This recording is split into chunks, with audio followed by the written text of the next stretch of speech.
Hello বন্ধুরা, 2025 সালে Indian ভিসার সকল আপডেট আমি আজকে জানিয়ে দেওয়ার চেষ্টা করব। অর্থাৎ সকল ক্যাটাগরির ভিসার যে আপডেটটা রয়েছে সেটা আমি জানিয়ে দেব।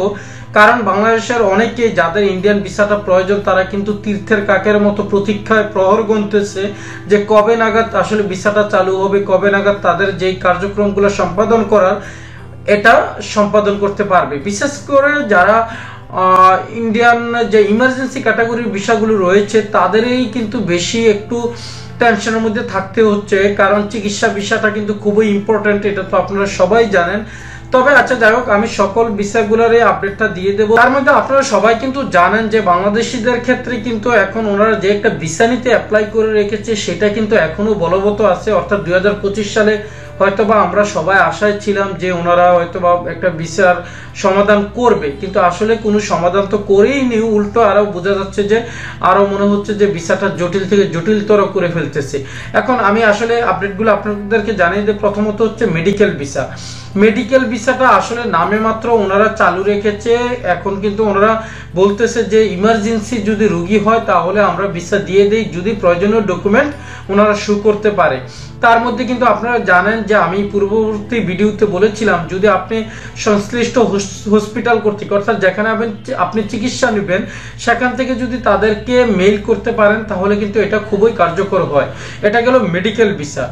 তারপর হলো আপনার double entry visa. Double entry ভিসাটা বাংলাদেশিদের ক্ষেত্রে টোটালি হয় না বললেই চলে, কারণ এখন কিন্তু বাংলাদেশের যেই পররাষ্ট্র মন্ত্রণালয়ে সংশ্লিষ্ট ব্যক্তিবর্গ রয়েছেন অর্থাৎ কর্মকর্তারা রয়েছেন ওনারা কিন্তু অলরেডি বলতেছেন যে ওনারা বিকল্প দেশগুলোর কথা বলতেছেন যে বিকল্প দেশগুলোতে নিয়ে গিয়ে আপনারা ভিসাটা সংগ্রহ করুন, যেমন থাইল্যান্ড, ইন্দোনেশিয়া, নেপাল, এইসব দেশে যে দেশের যেতে চাচ্ছেন অর্থাৎ ইউরোপের যে দেশে যেতে চাচ্ছেন ওই দেশের এমবেসি রয়েছে, এখান থেকে অ্যাপয়েন্টমেন্ট নিয়ে ওই দেশে আপনারা ভিসাগুলো সংগ্রহ করতে পারবেন। এবং কি ওটা কিন্তু স্পেসিফিকলি বলে দিচ্ছে যে কোন দেশের কোন কোন ক্ষেত্রে ভিসা দিবে, কোন দেশগুলো থেকে, অর্থাৎ ইউরোপের কোন দেশের জন্য কোন দেশটা অর্থাৎ আমাদের যেই ডাবল এন্ট্রি ভিসাটা নেব সেই দেশটা কিন্তু সিলেকশন করে দিতেছে এবং কি ওনারা কিন্তু আপডেটগুলো দিতেছে। এটা হলো 2 নম্বর বিষয়। 3 নম্বর বিষয় এন্ট্রি ভিসা। ভারতীয় যে এন্ট্রি ভিসাটার বিষয়টা আপনারা অনেকেই জানেন হয়তোবা, তবে আমি এটা সংক্ষেপে আপনাদেরকে বলে দিই। এন্ট্রি ভিসাটা হচ্ছে আসলে ভারতে যদি কোনো আত্মীয় স্বজন থাকে অথবা বিবাহ সংক্রান্ত বিষয়ে কেউ জড়িত হয়ে থাকেন তাদের ক্ষেত্রেই কিন্তু এন্ট্রি ভিসাটা।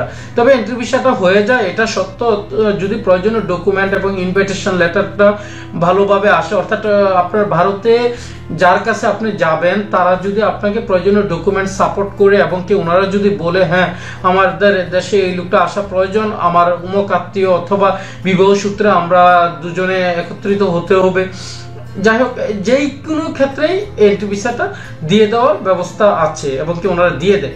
এটা হলো এন্ট্রি ভিসার ক্ষেত্রে। এখানে স্টুডেন্ট ভিসাটা রয়েছে আরেকটা ইমার্জেন্সি ক্যাটাগরির মধ্যে।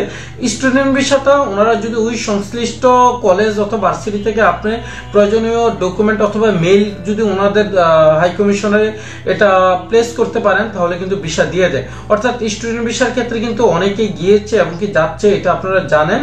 আর মেডিকেল ভিসাটা কিন্তু নামে মাত্র হয়, এটাও কিন্তু আপনারা জানেন, হয় না যে তা না, তবে ওই সিস্টেমগুলোকে আপনি যদি ফলো করতে পারেন হয়ে যায়, কিন্তু একটু কষ্ট হয়। এটা গেল ইমার্জেন্সি ক্যাটাগরির সকল ভিসাগুলো। এবার আসেন ট্যুরিস্ট ভিসা। ট্যুরিস্ট ভিসাটা যেটা হচ্ছে সবচেয়ে প্রতীক্ষার অর্থাৎ সবাই আশায় রয়েছেন, এই ট্যুরিস্ট ভিসাটা ওনারা কিন্তু টোটালি বন্ধ রেখেছে, এতে বলার কোনো অবকাশ নেই। এবং কি অনেকে বলতেছেন হয়তোবা এই মাসে অথবা সামনের মাসে চালু করে দিবে এরকম শোনা যাচ্ছে গুঞ্জন, নয়তো বা মার্চের দিকে কনফার্ম চালু করে দেবে। না, এই ধরনের কোনো নিউজ আসেনি। আমি যেহেতু পূর্ববর্তী ভিডিওতে এটা বলেছি আবারও আপনাদেরকে বলে দেই, না এই ধরনের কোনো নিউজ 25 সালে এখনো ওনারা দেয়নি। অতএব ভবিষ্যতে কি করবে না করবে এটা ভবিষ্যতে যদি আপডেট দেয় তখনই জানিয়ে দেওয়া যাবে। অনেকে চিন্তা করতেছেন যে এই শীতকাল হয়তো বা ভারতে ঘুরতে যেতে পারতেছেন না, কিন্তু আসলে কোনো করার নেই। যদি ওনাদের এটা রাষ্ট্রীয় ব্যাপার, ভিসা না দিলে কোনোই করার থাকবে না। যতক্ষণ ওনারা নিজেদের থেকে ভিসা চালু না করবে ততক্ষণ পর্যন্ত আসলে আলোচনাই চালিয়ে যাওয়া যাবে, কিন্তু ভিসার কোনো ফলাফল আসবে না।